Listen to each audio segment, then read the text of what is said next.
కేంద్ర ప్రభుత్వం తరఫున ఆర్థిక మంత్రి నిర్మలా సీతారామన్ గారు 3వ తారీఖున 50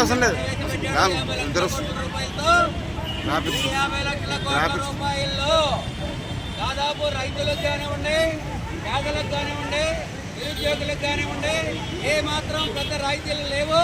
అలాగే తెలంగాణ రాష్ట్రానికి కానివ్వండి, ఆంధ్రప్రదేశ్ కొద్దిగా పెట్టినప్పుడు కూడా దక్షిణాది రాష్ట్రాల మీద తీవ్రమైన వివక్ష చూపించడం జరిగింది. కేవలం ఢిల్లీ ఎన్నికలను దృష్టిలో పెట్టుకుని, అలాగే రాబోయే బీహార్ ఎన్నికలను దృష్టిలో పెట్టుకుని మాత్రమే ఈ బడ్జెట్ను రూపొందించారన్నది మనం తెలుసుకోవాల్సిన అవసరం ఉన్నది.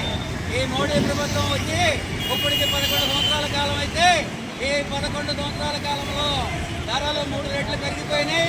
400 రూపాయలు ఉన్న గ్యాస్ బండ 1200 రూపాయలకి, నిత్య జీవితావసర వస్తువులు 80-90 రూపాయలు ఉన్న ఆయిల్ ప్యాకెట్ 140 రూపాయలకి ఎగబాకిపోయింది.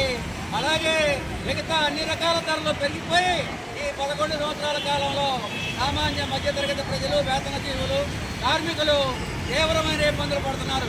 అలాగే ఈ కేటాయింపుల్లో ప్రధానంగా రక్షణ రంగానికి 7 లక్షల కోట్లు కేటాయించినప్పటికి కూడా ప్రజలకు అవసరమైన విద్యారంగానికి 90,000 కోట్ల రూపాయలు మాత్రమే కేటాయించడం జరిగింది. ఇది గత బడ్జెట్ కన్నా తక్కువనే విషయాన్ని మనం గమనించాలి. అట్లాగే విద్యారంగంతో వైద్య రంగానికి కూడా చాలా తక్కువ కేటాయించారు. అది కూడా 1,00,000 రూపాయల పైన, 1,00,000 కోట్ల పైన ఉంటే ఇప్పుడు 98,000 రూపాయల కోట్లు ప్రకటించారు. అలాగే ఉపాధి హామీ పథకానికి కూడా నిధులు కోత పెట్టడం జరిగింది.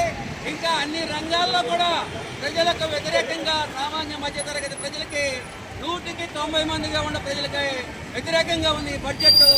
100కి 1-2% ఉన్న కార్పొరేట్లకి ఇది పెద్ద అనుకూలమైన బడ్జెట్.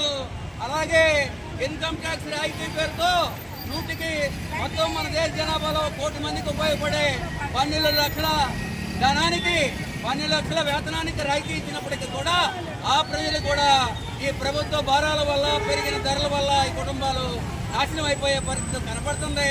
అందుకని కేంద్రంలో ఉన్న ఈ బీజేపీ ఎన్డీఏ ప్రభుత్వాన్ని మనం వ్యతిరేకించాల్సిన అవసరం ఉంది. పేదల హక్కులను కాపాడేదానికి, గ్రామీణ ప్రాంతాల్లో వ్యవసాయ కూలీలకు కానివ్వండి, పేద రైతులకు కానివ్వండి హక్కులను కాపాడేదానికి ప్రయాణం చేయాల్సిన అవసరం ఉంది. గత 7 నెలల నుంచి రైతులు కనీస మద్దతు ధర కోసం ఢిల్లీలో, హర్యానా ప్రాంతంలో ఆందోళన చేస్తున్నప్పటికీ కూడా స్వామినాథన్ రిపోర్టు ప్రకారం కనీస మద్దతు ధర ప్రకటించకుండా రైతులను నట్టేటముంచి ఇవాళ కేంద్ర ప్రభుత్వం యూరియా సబ్సిడీ పేరుతో గత బడ్జెట్ మీద కూడా కోత విధించి రైతాంగానికి కూడా అన్యాయం చేయడం జరిగింది. నిరుద్యోగుల మీద, ఉద్యోగ అవకాశాల మీద ఏమాత్రం బడ్జెట్ ప్రభావం చూపించడం లేదు.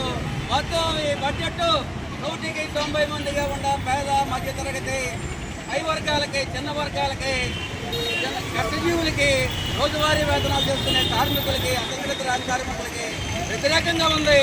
అలాగే ఎల్ఐసిలో మొత్తం 100కి 100 రూపాయలు కూడా ప్రైవేటు పెట్టుబడులు పెట్టేదానికి గేట్లు తెరవడం జరిగింది.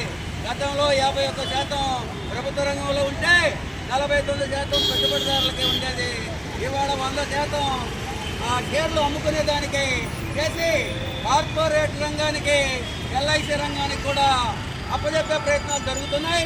అట్లాగే ఎల్ఐసి మీద, ప్రజల మీద 18% జిఎస్టీ విధించడం ద్వారా ప్రజల మీద అధిక భారాలు మోపి ప్రీమియం చెల్లింపులు పేద మధ్యతరగతులకి ఇబ్బంది కలిగించే పద్ధతులు ఉన్నాయి. స్థూలంగా మొత్తం చూసుకున్నప్పుడు ఈ ప్రభుత్వం ప్రజా వ్యతిరేక బడ్జెట్ ఉన్నది. గతంలో 15 లక్షల కోట్ల రూపాయలు సంపన్న వర్గాలు బ్యాంకులకు ఎగేస్తే ఆ మొత్తం కూడా కేంద్ర ప్రభుత్వం రాయితీ ఇవ్వడం జరిగింది. కానీ పేదల మొఖం చూసే పరిస్థితి లేదు. కాబట్టి ఈ బడ్జెట్ను పేద మధ్యతరగతి వర్గాలు, కింద వర్గాలు, అన్ని రకాల ప్రజానీకం వ్యతిరేకించాల్సిన అవసరం ఉందని, దీనికి వ్యతిరేకంగా దేశవ్యాప్తంగా, రాష్ట్ర వ్యాప్తంగా సిపిఎం తీవ్రమైన ఆందోళన చేస్తూ ఉంటుంది. ఈ కార్యక్రమంలో ప్రజలంతా పాల్గొని ఈ బడ్జెట్ భారాలకు వ్యతిరేకంగా నిలబడాలి. ఆ రకంగా ధరలు తగ్గించేదానికి, వేతనాలు పెంచుకునేదానికి, ఉపాధి పెంచుకునేదానికి సహాయపడాలని చెప్పి కోరుకుంటూ ఈ అవకాశం ఇచ్చిన